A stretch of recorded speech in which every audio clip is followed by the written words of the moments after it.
Assalamualaikum warahmatullahi wabarakatuh. A'udzu billahi minasyaitonir rajim. Bismillahirrahmanirrahim. Alhamdulillahirabbil alamin wassalatu wassalamu ala Rasulillah. Allahumma shalli ala sayyidina Muhammad wa ala alihi wa sahbihi wasallim. Faqala ta'ala a'udzu billahi minasyaitonir rajim. Bismillahirrahmanirrahim. Idhaba ila fir'auna innahu tagha faqula lahu qawlan layyinan la'allahu yatadhakkaru aw yakhsha. Shadaqallahul azim. Jamaah akad pagi yang dirahmati Allah Subhanahu wa taala. Alhamdulillah. Kali ini kita akan membahas tentang al-mudarah. Al-mudarah bisa berarti strategi komunikasi atau skill komunikasi, atau mungkin bahasa bebasnya basa-basi. Jadi ada al-jar qabla dar. Jadi ada tetangga sebelum sampai rumah. Ada muqaddimah sebelum menggolkan sesuatu. Itu al-mudarah. Mudarah itu adalah strategi komunikasi atau manajemen atau skill komunikasi. Dan ini adalah salah satu senjata seorang muslim untuk menghadapi masalah di sekitarnya. Kalau lemah komunikasi, itu menimbulkan banyak permasalahan. Maka al-mudarah lughatan al-mulayanah, yaitu lembut, wattiqa'us syarri, menjauhi yang membahayakan. Jadi secara istilah khafdul janahi linnas walinul kalam wa tarkul ighladi lahum fil qawli, yaitu rendah hati, memuliakan manusia dengan ucapan yang halus dan tidak kasar di dalam berkata. Maka mudarah ini adalah badlud dunya li salahid dunya awid din aw lahuma ma'an, yaitu mengorbankan yang sifatnya duniawi untuk mendapatkan duniawi yang lain atau ukhrawi, atau mendapatkan dua-duanya. Jadi sebagai muqaddimah atau sebagai umpan untuk mendapatkan goalnya namanya mudarah. Jadi mengorbankan urusan sifatnya duniawi untuk mendapatkan urusan akhirat atau urusan sifatnya duniawi, atau dua-duanya. Itu mudarah.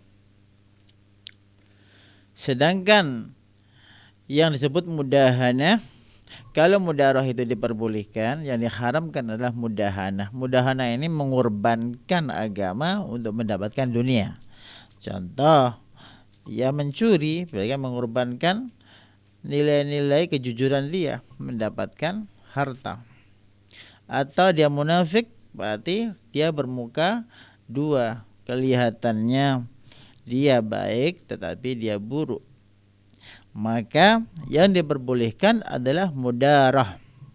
Mudarah itu kalau bahasa Jawanya muter-muter dulu lah sebelum aslinya, supaya orang tidak kaget. Jadi kalau ada orang bertanya, seperti Nabi ditanya sahabat, "Ya Rasulullah, izinkan saya berzina." Tidak langsung Nabi menjawab haram, tapi ada, "Bagaimana kau seandainya wanita itu ibumu? Bagaimana kalau wanita itu adalah anakmu? Bagaimana wanita itu seandainya itu adalah saudarimu?" Jadi ada semacam penggiringan sebelum mengatakan haram.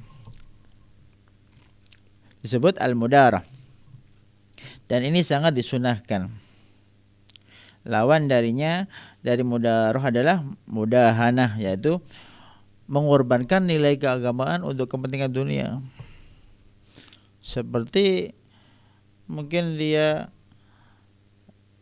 berbuat lucu, tapi sebenarnya lucunya itu bisa melukai nilai-nilai agama. Itu termasuk mudahana. Tidak boleh.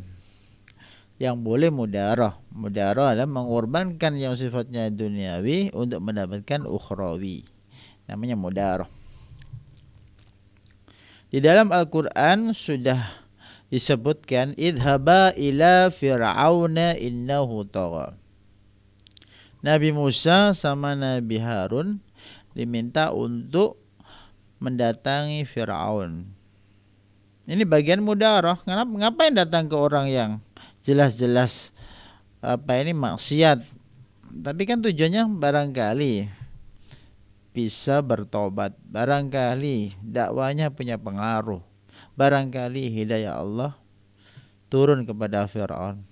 Tapi nilainya bukan hanya hidayah saja pada Fir'aun. Usahanya Nabi Musa sama Nabi Harun inilah yang pokok inti permasalahannya. Dia berdakwah apa tidak kepada Fir'aun. Faqula lahu qawlan layyina la'allahu yatadhakkaru aw yakhsha. Jadi ucapkanlah kepada Fir'aun itu ucapan yang halus. Bagaimana Fir'aun jelas-jelas maksiat, Nabi Musa ini orang yang tanpa dosa disuruh sowan kepada Fir'aun untuk mengucapkan dakwah dengan ucapan yang hikmah yang bagus. Luar biasa ini.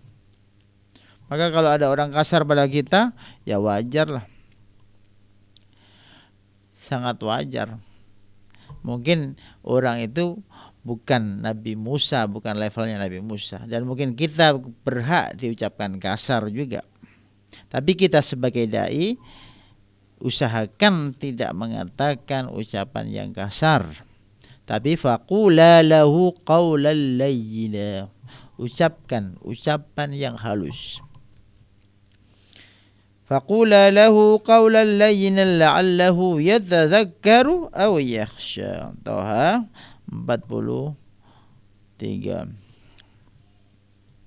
Juga disebutkan dalam surat An-Nahl itu ud'u ila sabili rabbik bil hikmati wal mau'izatil hasanah wajadilhum billati hiya ahsan. Itu bagian dari mudarah. Hikmah, mendalami situasi kondisi bagi orang yang akan kita dakwain, itu bagian daripada hikmah. Tidak setiap kebenaran itu disampaikan, tetapi melihat situasi dan kondisi, kira-kira efeknya bertambah baik apa tidak. Jadi namanya ud'u ila sabili rabbika bil hikmati wal mau'izatil hasanah wajadilhum billati hiya ahsan. Itu termasuk ayat-ayat tentang mudarah. Maka siapa yang tidak punya mudarah atau seni di dalam komunikasi atau strategi untuk mendapatkan goal tujuan inti tanpa ada mukadimah, dia akan mendapatkan kesengsaraan karena terlalu kaku, terlalu berjalan di atas hukum, lupa bahwasannya ada nilai di dalam hukum itu. Yang dibawa itu adalah nilainya, bukan hanya hukumnya saja, tetapi nilai, yaitu menyampaikan kemaslahatan, mendapatkan kemaslahatan dan menjauhi madarat atau mafsadah. Seharusnya begitu. Maka ada hadis Nabi Muhammad sallallahu alaihi wasallam an Urwata ibni Zubair anna Aisyah radhiyallahu anha akhbarathu annahu ista'dzana 'ala Nabi sallallahu alaihi wasallam rajulun, bahwasanya ada orang izin masuk ke Nabi Muhammad sallallahu alaihi wasallam. Faqala sallallahu alaihi wasallam idzanu lahu, izinkan dia masuk. Fa bi'sa ibnul ashirah aw bi'sa akhul ashirah. Kalau bahasa bebasnya ya jelek orang ini gitu. Falamma dakhala alana lahul kalam, ketika lelaki ini masuk, Nabi berkata sangat halus kepada laki-laki ini. Faqultu lahu, maka Aisyah bertanya kepada Nabi, ya Rasulullah, qulta ma qulta, ya Rasulullah engkau telah mengatakan sesuatu. Tadi bi'sa ibnul asyirah atau bi'sa akhul asyirah, yang menilai seseorang itu dari sisi sikapnya dan perilakunya kurang bagus. Thumma alanta lahu fil qaul, kemudian ternyata setelah masuk engkau sangat halus kepada dia. Faqala ay Aisyah, wahai Aisyah, inna syarran nasi manzilatan indallah man tarakahu aw wada'ahu an-nas ittiqa'a fuhshihi. Sesungguhnya orang yang paling jelek di sisi Allah adalah orang yang dijauhi manusia karena kejahatannya. Jadi kadang kita kalau mengatakan apa adanya di depan orangnya bisa tersinggung atau bisa makin parah. Boleh kita mengatakan di belakangnya dalam rangka bisa evaluasi, dalam rangka mencari solusi, dalam rangka menilai untuk perbaikan. Tapi tidak mungkin ucapan yang sebenarnya itu bisa ibnul asyirah atau bi'sa akhul asyirah di depannya, enggak mungkin. Ini termasuk bagian daripada mudarah. Mungkin saja orang itu, para ulama salaf itu senyum pada seseorang, tapi sebenarnya hatinya melaknat atau tidak mensukainya. Itu bagian dari mudarah. Ini bukan kemunafikan, tapi adalah bagaimana strategi komunikasi biar orang itu bisa sadar, hatinya bisa menyentuh dengan hati kita, kemudian baru kita ajak kebaikan. Jadi tidak langsung. Kenapa? Karena dalam dakwah itu butuh level strategi, butuh periode-periode tertentu. Ini masa pendekatan emosi, pendekatan pola pikirnya, pendekatan sikapnya. Jadi seperti itu. Wa hadha aslun fi bi al-mudarah idza tarattaba 'alaiha daf'u dhurrin aw jalbu naf'in. Ini adalah dasar disunahkannya mudarah dengan tujuan menolak madarat dan mendapatkan manfaat. Tapi bagaimana? Ada hadis Nabi yang mengatakan inna syarran nasi dzul wajhain. Sejelek-jeleknya manusia adalah bermuka dua. Alladzi ya'ti haula biwajhin wa haula biwajhin, rawal Bukhari. Datang ke sana dengan muka begini, datang ke tempat yang lain dengan muka begitu. Itu munafik, beda dengan mudarah. Jadi nifak dengan mudarah berbeda. Ya seperti bedanya ekonomis dengan pelit gitu aja.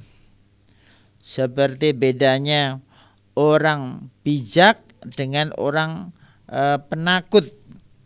Ada orang tidak langsung berucap karena dia tahu strategi untuk bicara, pelan-pelan memahami lawannya.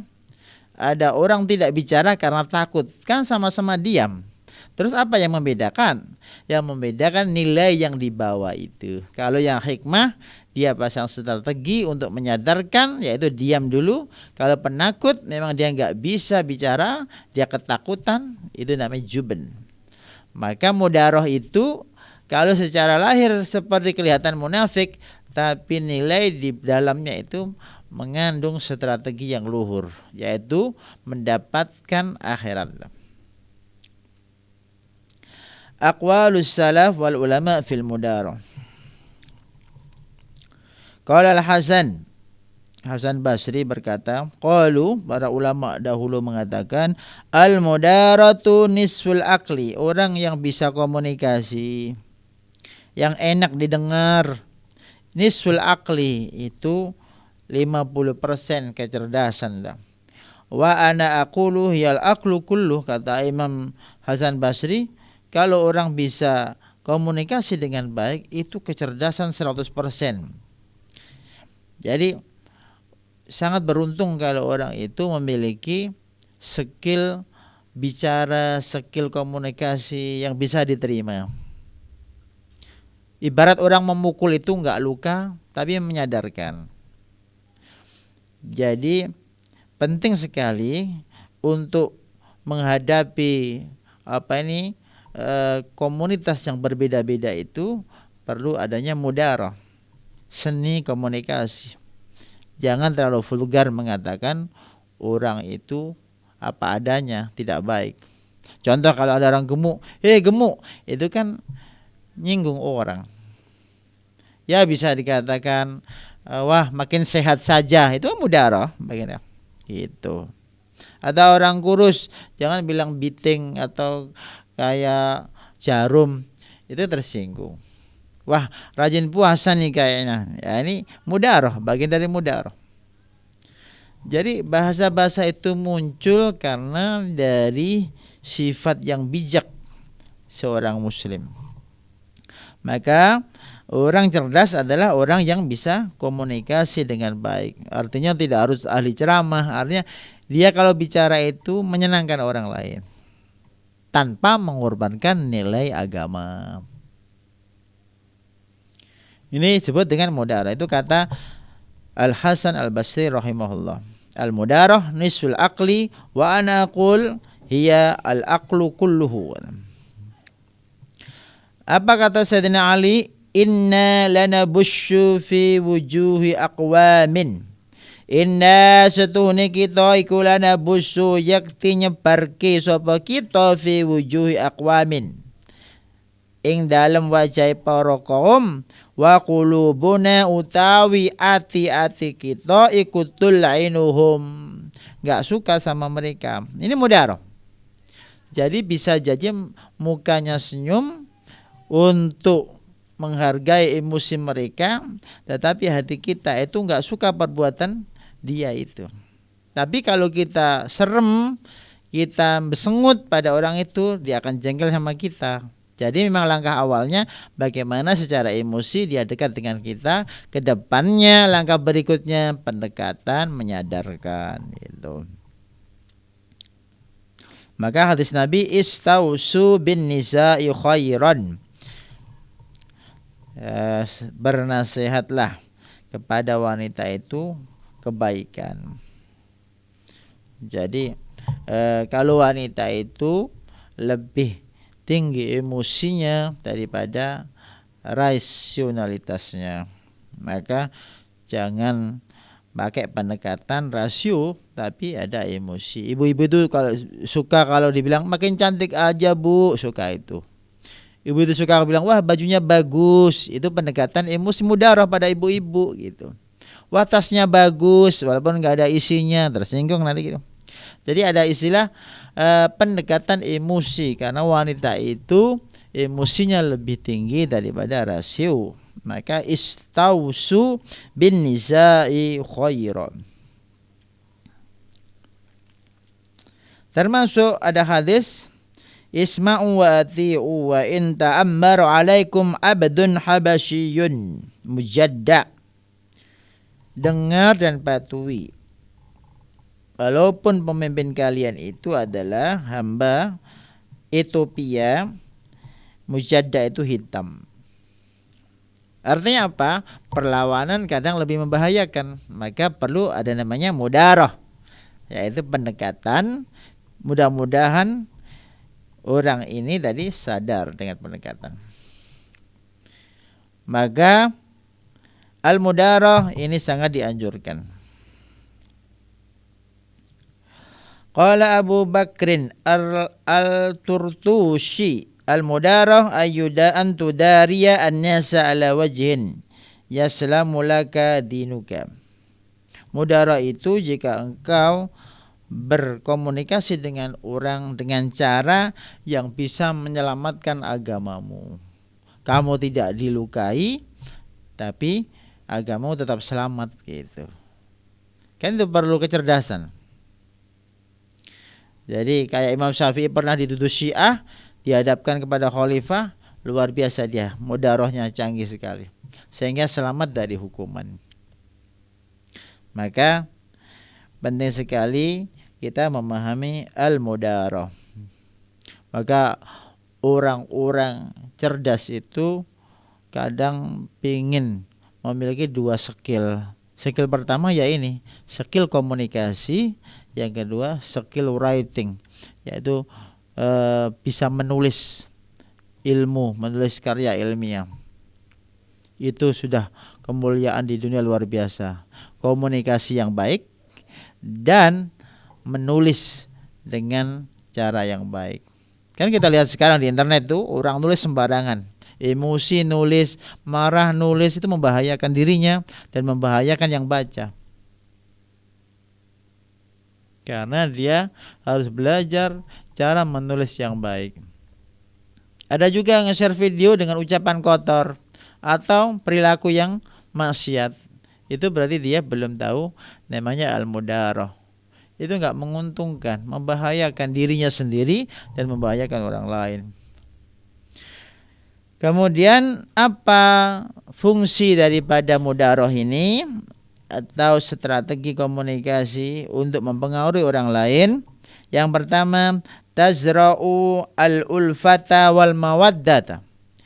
Menumbuhkan rasa kasih sayang sama yang lain. Kalau Anda berucap tidak pernah menyakitkan orang dengan halus dan menyadarkan orang itu, orang senang sekali. Tapi kalau Anda terlalu vulgar, mengatasnamakan kebenaran, orang tersakiti. Jadi kebenaran itu perlu dibungkus kebaikan, perlu dibungkus keindahan. Jadi benar saja tidak cukup, harus ada yang namanya indah dan baik. Karena tidak setiap yang benar itu disampaikan dengan baik dan indah. Padahal dakwah kita ini adalah dakwah yang indah, baik dan benar. Yang kedua, tajma'u bainal qulubi al-mutanafirah. Bisa menyatukan perbedaan. Memang tipenya tipe mudir, manajer. Mudarah itu cara memanage. Dia bisa menghadapi situasi karakter yang berbeda-beda, dia atur, dia olah. Itu adalah termasuk anugerah Allah, kecanggihan yang luar biasa. Menyatukan hati-hati yang berpisah, menyambung hati-hati yang patah. Ini hal yang tidak mudah, perlu latihan.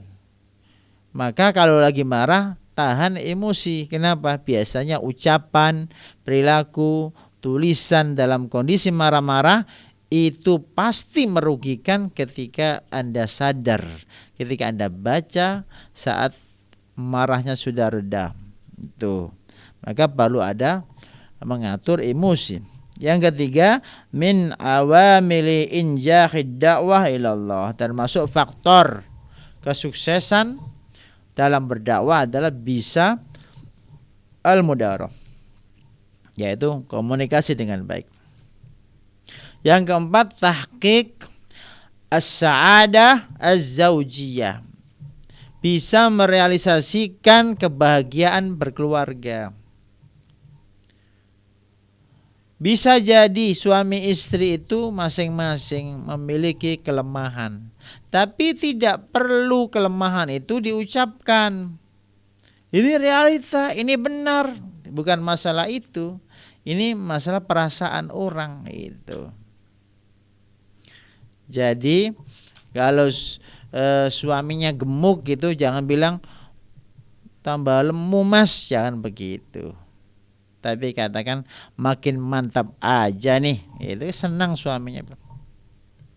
Istrinya gemuk, ya katakan luar biasa mama ini, makin sehat gitu. Jadi itu mudarah. Jadi yang diucapkan itu yang baik-baik. Karena ucapan baik ini adalah simbol dari pikiran yang baik dan hati yang baik.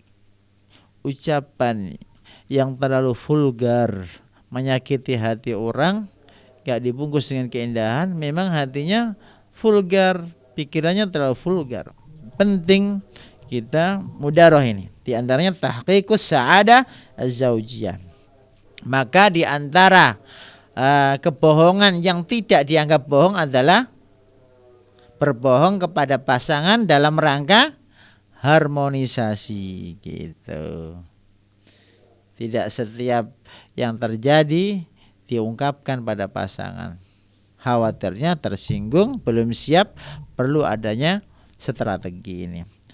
Yang kelima, tahqiqus salamah wal amni wat tuma'niyah wat tuma'ninati linnafsi.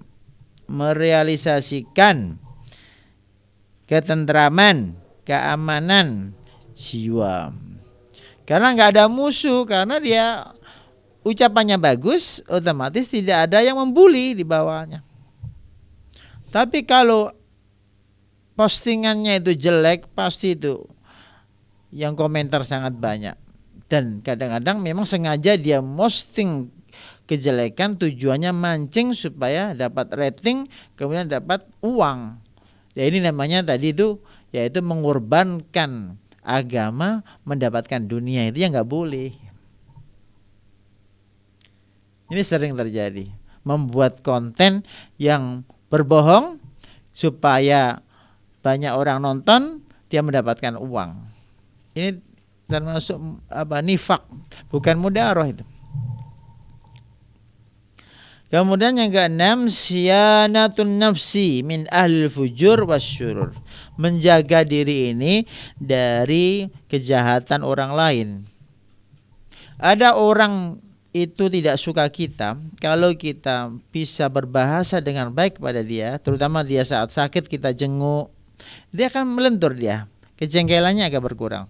Dia punya hajat seperti anaknya khitan atau dia menikahkan putrinya, kita datang memberi hadiah, itu sudah mulai berkurang kejengkelannya. Itu ya begitu mudaroh. Jadi ke depan orang ini sadar bahwasanya jengkel tanpa alasan, jengkel karena tidak benar, jengkel karena iri hati itu diharamkan. Tapi cara mengingatkannya bukan hasad itu haram, nggak begitu.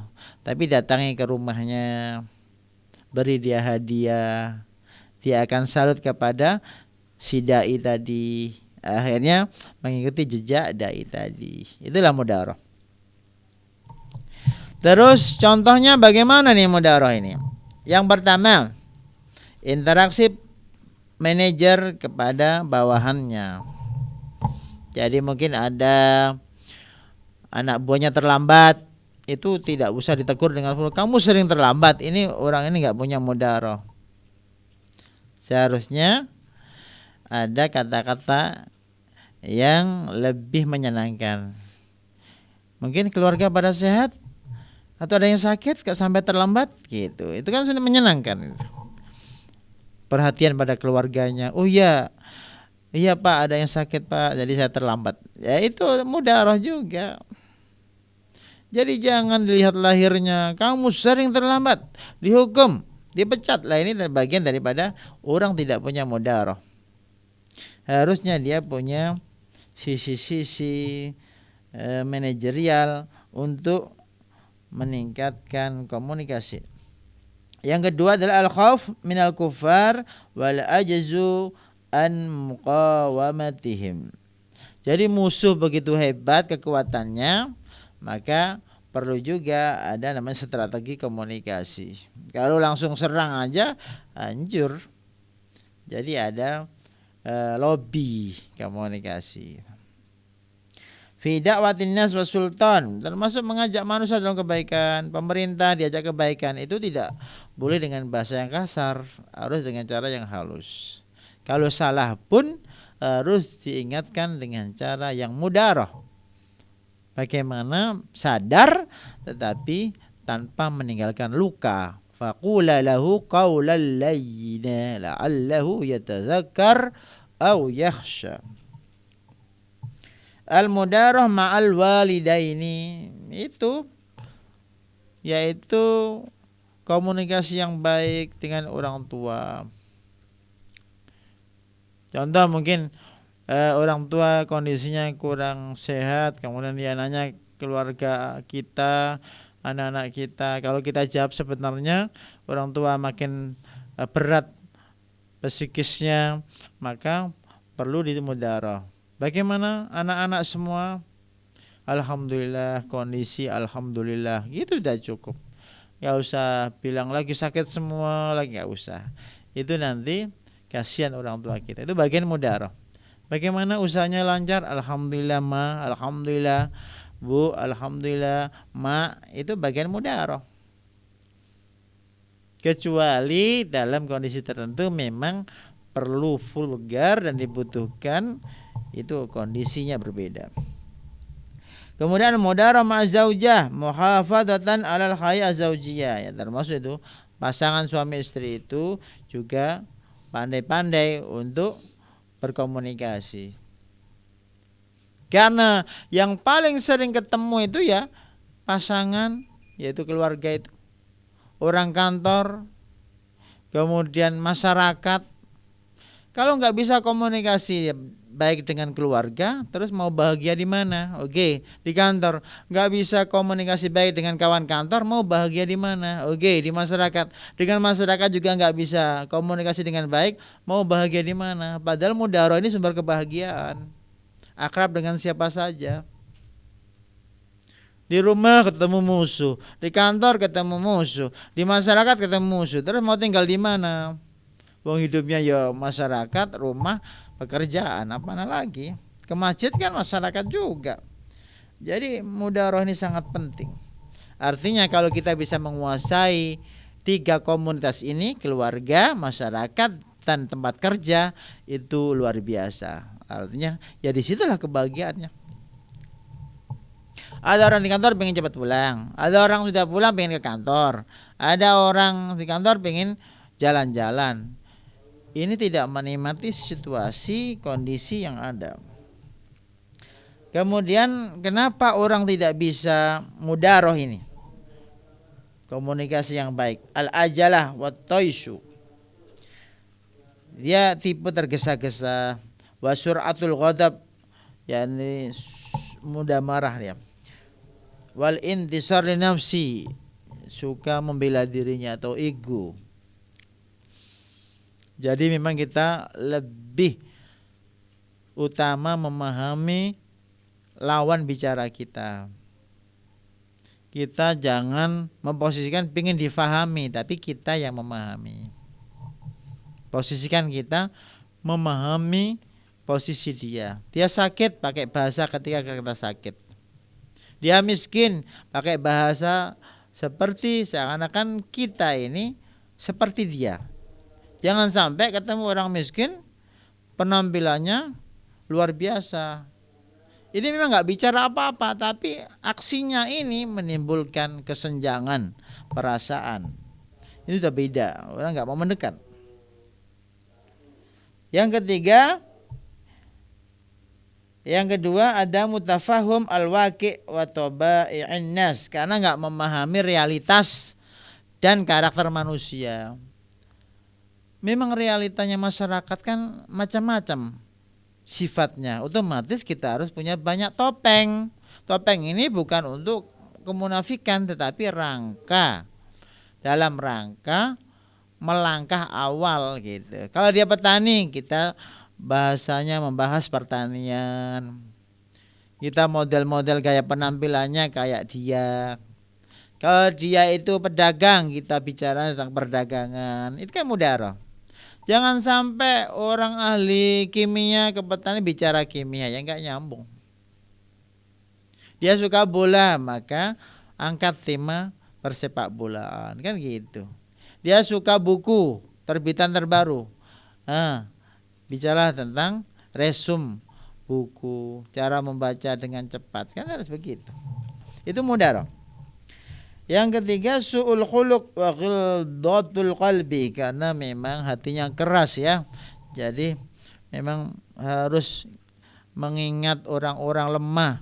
Itu cara melenturkan hati, enggak keras. Lihat orang-orang yang cacat fisik, kita enggak, katakan hamdalah. Lihat orang yang enggak bisa makan, kita bisa makan, katakan hamdalah. Jadi seringlah melihat ke bawah dalam rangka melenturkan hati. Ke bawahnya bisa kematian, kubur, lihat ke kubur itu. Jangan lihat ke atas, itu ada pesawat, pengen naik pesawat, nggak punya uang. Lihat ke bawah itu, ada mayat gitu. Kita akan mati juga ya. Akhirnya hatinya lentur. Jangan sombong-sombong lah. Kalau bahasa Jawanya ojo dumeh gitu. Jangan mentang-mentang lah. Waspodo, sering mewaspadai diri kita. Hidup hanya sebentar. Kenapa sih harus emosi kan gitu. Yang keempat adalah al-kibru wa da'fu iradatil khairin nas. Karena sombong, tidak ada rasa nasihat. Nasihat itu berkeinginan orang lain baik, itu nasihat. Jadi yang dilihat adalah bagaimana dia menuju kebaikan, bukan menilai seseorang itu. Contoh, orang itu berpenampilan wah bagus tuh untuk mendawai orang-orang yang orang-orang kaya. Ada orang sederhana banget, wah bagus tuh, itu bagian daripada zuhud, melatih diri untuk berpenampilan sederhana gitu. Jadi yang dilihat adalah kacamata positif pada orang lain. Ingin dia itu baik, kondisinya baik, bukan menuduh dia maksiat atau jelek. Yang kelima, qillatus sabri wal hulmi wa rifqi. Sedikit kesabarannya, sedikit kasih sayangnya. Ini orang-orang yang tidak bisa mudaroh. Maka kalau ada santri, ada orang suka kucing, ada kucing yang di Kalimantan itu, yang di atas rumah-rumah dia tolong. Ini tandanya orang ini punya sifat mudaroh orang. Sifat halus hatinya. Sayang pada kucing. Ada monyet kasih makan, kasih pisang. Ini bagian kehalusan hati gitu. Al-uzlah anin nas. Orang yang menyendiri, enggak mau bergabung dengan masyarakat, ini susah bersifat mudaroh. Seharusnya dia banyak bergaul. Karena mukmin yang bisa bergaul dan sabar dengan omelan manusia itu lebih baik daripada yang menyendiri di gua, di hutan. Karena kita hidup ini bersama. Kalau bersama pasti ada yang tidak suka dan suka, itu biasa. Pahala lebih besar kalau orang tadi bisa berinteraksi, dan dalam interaksi pasti ada gesekan dan sabar, itu orang hebat. Tapi kalau menjauh dari manusia, terus kapan dia mendakwahkan gitu.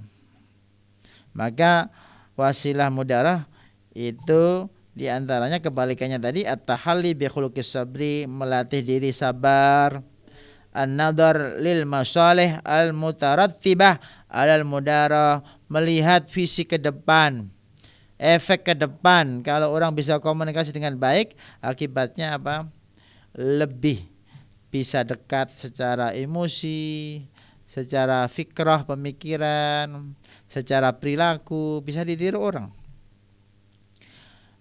Fahmul waqi' wa ma'rifatu taba'i'in nas, memahami realitas sosial.